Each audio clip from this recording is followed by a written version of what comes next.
Bonjour, chers frères dans le Seigneur. Shalom.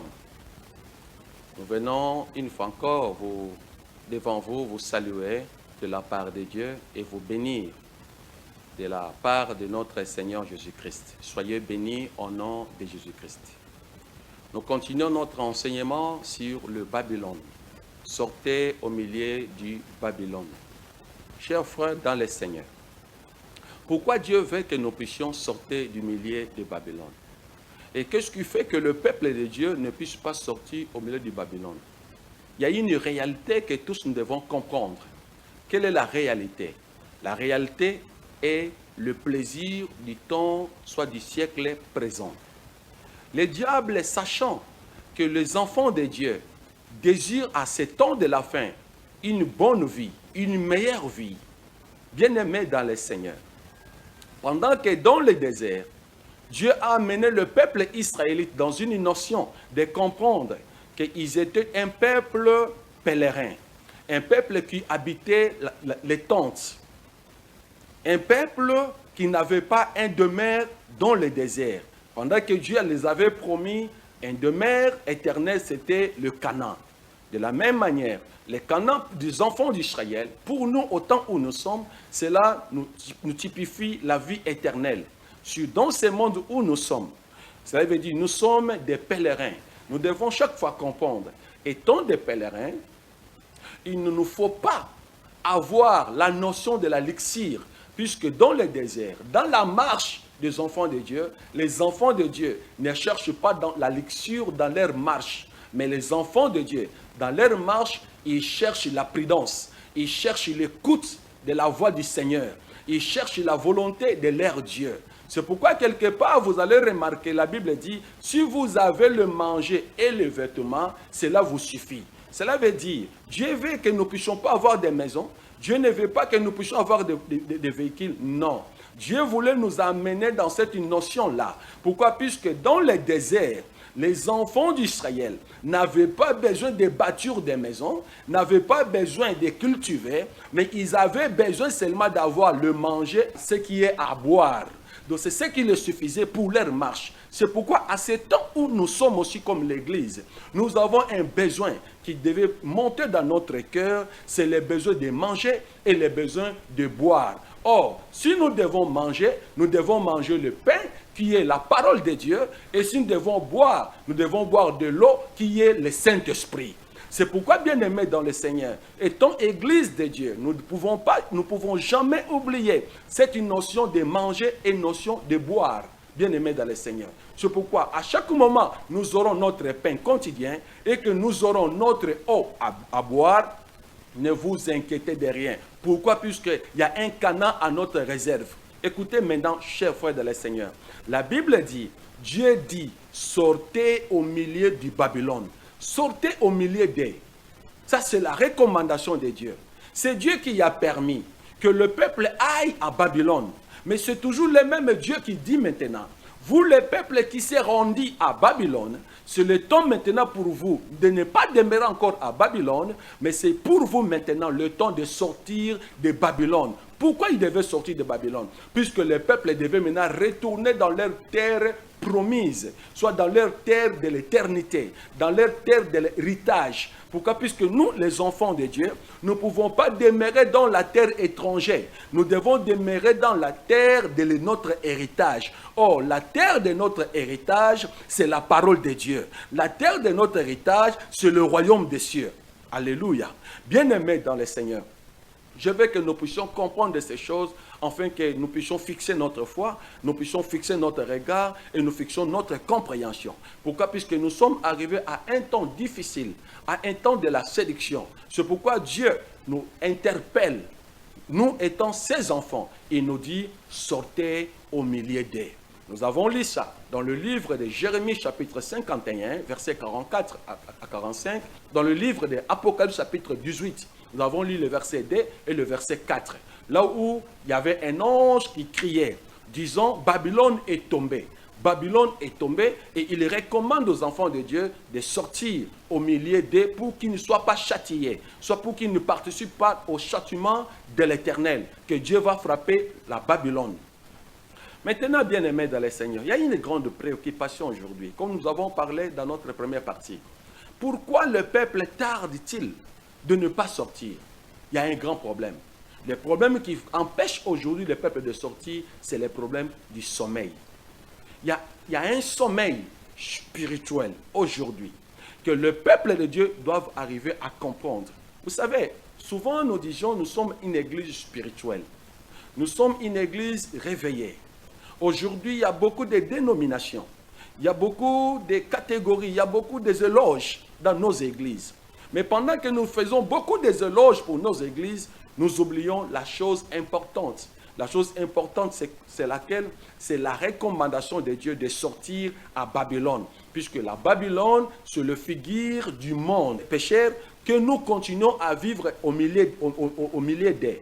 C'est pourquoi, frères dans le Seigneur, nous devons chaque fois tirer notre attention pour que nous ne puissions pas demeurer dans ce monde où Dieu nous demande de sortir. La Bible dit quelque part, Paul disait à Timothée, Timothée, mon fils, n'aimez point le monde, ni les choses qui sont dans le monde. Mais pendant que quand nous sommes dans le monde, nous avons besoin de la nourriture, nous avons besoin des vêtements, nous avons besoin de la maison, nous avons besoin des moyens de transport. Mais quand Paul nous demande à Timothée ces choses, de ne pas aimer le monde, c'était la manière de vivre du monde. Puisque nous allons, quand nous retournons dans notre livre de la prophétie, nous allons remarquer quelque chose. Daniel vivait dans le palais royal, soit dans le palais royal. Il vivait au milieu des grands, mais son caractère, son comportement, sa manière de vivre ne conformait pas à la manière de la maison royale de Nabucodonosor. Ces trois jeunes hommes, ces trois compagnons de Babylone, de Daniel, ils étaient élevés dans le royaume de Nabucodonosor.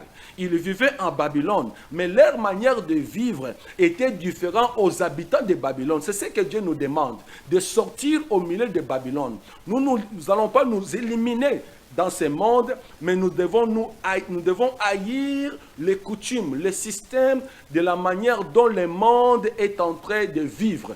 C'est ce qui est très important, chers frères dans le Seigneur. Aussi longtemps, nous ne marcherons pas ainsi, nous serons de ceux-là qui mangent aux tables du roi Nabucodonosor. Écoutez ce que dit la Bible dans le livre des Romains, chapitre 13, dans son 17e verset. Je lis au nom de Jésus. Cela importe d'autant plus que vous savez à quel temps nous sommes. C'est l'heure de vous réveiller, en fin du sommeil. Car maintenant, le salut est plus près de nous que lorsque nous avons crié. Écoutez, chers frères dans le Seigneur. La Bible dit, chers frères, Église du Seigneur, cela est important de comprendre le temps où nous traversons aujourd'hui. Le temps où nous traversons, c'est déjà le temps du salut pour l'Église. Puisque l'Église maintenant traverse son temps du soir. Le temps où l'Église doit porter la robe de la rencontre de l'époux. Pourquoi? Mais comment l'Église peut changer la robe? Si l'Église ne voit pas, si l'Église ne comprend pas son temps, aussi longtemps que l'Église ne comprendra jamais son temps, l'Église restera dans le sommeil. C'est pourquoi, chers frères dans le Seigneur, vous allez remarquer, nous, l'Église d'aujourd'hui, nous sommes plongés dans un sommeil profond. Bien que nous parlons en langue, bien que nous prêchons l'Évangile, bien que nous exhortons les uns et les autres, mais nous sommes nous-mêmes dans le sommeil. Comment quelqu'un qui peut être dit, je suis en train de vivre, soit je ne dors pas, mais sa conscience ne fonctionne pas? Comment aujourd'hui les chrétiens peuvent se livrer dans des choses infâmes, dans les abominations, dans les fornications, dans la haine, dans le mensonge, sachant que ces comportements-là ne sont pas des fruits de l'esprit, mais nous sommes baignés dans ces caractères-là, sans que nous puissions arriver à comprendre que ce que nous sommes en train de faire, ce que nous sommes en train de vivre, cela n'est pas conforme à la parole de Dieu. Ce qui fait cela est le problème du sommeil. Pourquoi? Puisque tout homme qui dort n'a pas la conscience. Tout homme qui dort ne réfléchit pas. Tout homme qui dort, il est en train de vivre dans les illusions. Il voit des choses qui ne sont pas la réalité. C'est pourquoi Aujourd'hui, l'Église du XXIe siècle a pris cette attitude. Mais ce qui est le souhait de Dieu. Le souhait de Dieu est que nous puissions comprendre dans quel temps nous sommes. C'est l'heure de vous réveiller en fin du sommeil. Pourquoi? Puisque aujourd'hui, le salut est plus près de nous que lorsque nous avons crié, chers frères dans le Seigneur. Quelle est aujourd'hui votre attitude? Quelle est aujourd'hui votre approche auprès du Seigneur? Comment est ton approche auprès de Dieu? Si vous lisez la Bible dit, chers frères dans le Seigneur, vous allez comprendre dans le temps de la fin, dit le bien-aimé Paul dans l'épître de Timothée, chapitre 2, verset 3, il dit que vous devez comprendre dans les derniers temps, il y aura des choses difficiles. Mais dans les choses difficiles que Paul est en train d'énumérer, frères dans le Seigneur, je vais toucher quelques points. La Bible dit, dans les derniers temps, les hommes aimeront le plaisir plus que Dieu. N'est-ce pas, c'est ce que nous voyons aujourd'hui. Aujourd'hui, si on met les millions de dollars, si on place de l'or, si on met aujourd'hui des vêtements, des bagnoles, des maisons, et on place Dieu, on dit choisissez. Je crois, plusieurs de nous vont choisir l'argent. Pourquoi? Puisque aujourd'hui, nous aimons le plaisir plus que Dieu. C'est ce qui nous empêche aujourd'hui à ne pas se repentir. C'est ce qui nous empêche aujourd'hui à ne pas se convertir. Pourquoi? Puisque aujourd'hui, se convertir, c'est comme échouer dans la vie. Se repentir, c'est comme échouer dans la vie. C'est pourquoi les chrétiens du XXe siècle n'aiment pas la repentance, n'aiment pas la conversion, mais ils aiment la vie. C'est le plaisir qui nous concerne aujourd'hui. C'est le plaisir qui nous préoccupe aujourd'hui. La Bible dit, dans les derniers temps, quelle sera l'attitude des gens? La Bible dit, les gens deviendront ennemis des gens du bien. C'est ce que nous remarquons, frères dans le Seigneur. Il y a des frères qui haïssent leurs frères sans cause. Il y a des frères dans le Seigneur, ils haïssent son pasteur, puisque son pasteur a prêché la vérité. Il y a des gens qui haïssent les autres puisqu'il lui a demandé un service qui n'est pas digne à la parole de Dieu, puisqu'il n'a pas voulu le faire et il devient ennemi. Ça veut dire, les gens commenceront à haïr les gens du bien, ennemis des gens du bien. Et la Bible ajoute, les gens deviendront l'ami de l'argent. Waouh! Or, être ami de l'argent, c'est ce que nous entendons par la cupidité. Or, la cupidité, c'est l'idolâtrie. Regarde un peu ton attitude quand tu n'as pas l'argent. Tu es mal à l'aise. Tu peux être rempli de l'esprit. Tu peux avoir l'attitude de Dieu, l'attitude d'un enfant de Dieu. Mais puisque tu n'as pas l'argent, tu es très mal à l'aise. Aujourd'hui, au lieu que Christ soit le trésor de notre vie, mais aujourd'hui, nous voyons les papiers des euros, les papiers des monnaies du monde, qui sont devenus des choses importantes, qui sont des trésors pour nous. Frères dans le Seigneur, c'est pourquoi nous vous conseillons à ne pas être amis de l'argent, mais de devenir amis de Dieu. Tout homme qui devient ami de Dieu prospérera. La Bible dit, quand notre père Abraham était devenu ami de Dieu, il a prospéré. Son nom est devenu grand sur cette terre, dans ce monde. Nous savons tous, chers frères dans le Seigneur. C'est pourquoi nous vous conseillons. Nous devons sortir du milieu de Babylone. Nous devons nous réveiller du sommeil, à ne pas regarder les choses du monde, puisque les choses du monde est en train de distraire beaucoup des enfants de Dieu. Chers frères dans le Seigneur, plusieurs seront surpris. Surpris, je répète, surpris. Pourquoi la Bible, quand nous pouvons voir la Bible, le livre de Matthieu, chapitre 25, nous allons trouver l'histoire des 10 vierges. La Bible dit, tous ces 10 étaient fiancés à cet homme. Mais quel était le problème? Le problème, c'était le problème du sommeil. Ils ne s'étaient point préparés à la rencontre de l'époux. Or, ils devaient se préparer afin qu'au temps opportun, qu'ils puissent prendre part. Le souhait de Dieu est que, frère dans le Seigneur, là où tu es, tu ne puisses pas rater la grandeur de Dieu et que le châtiment de Dieu ne tombe pas sur toi. C'est pourquoi Dieu te demande, sortez. Sortez au milieu du Babylone. Sortez au milieu de ce monde. Attache-toi à la parole du Seigneur.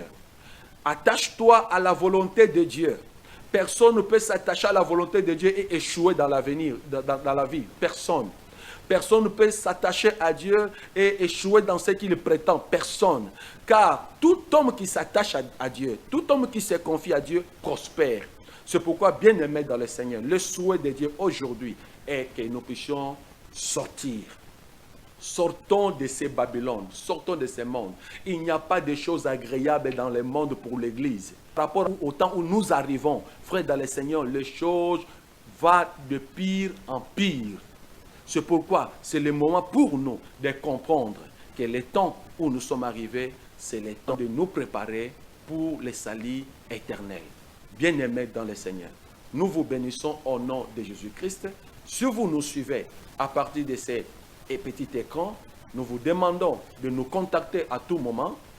Si vous avez une question, si vous avez besoin d'une prière, appelez-nous dans nos numéros qui s'affichent au bas de votre écran et nous sommes disposés pour répondre à vos questions. Nous sommes disposés pour prier à votre faveur. Je suis le pasteur Olivier Kaungu, et votre frère que vous aimez, votre frère qui vous amène la parole selon la volonté de Dieu, et que le Seigneur, notre Dieu, vous bénisse. Nous vous saluons au nom de Jésus-Christ.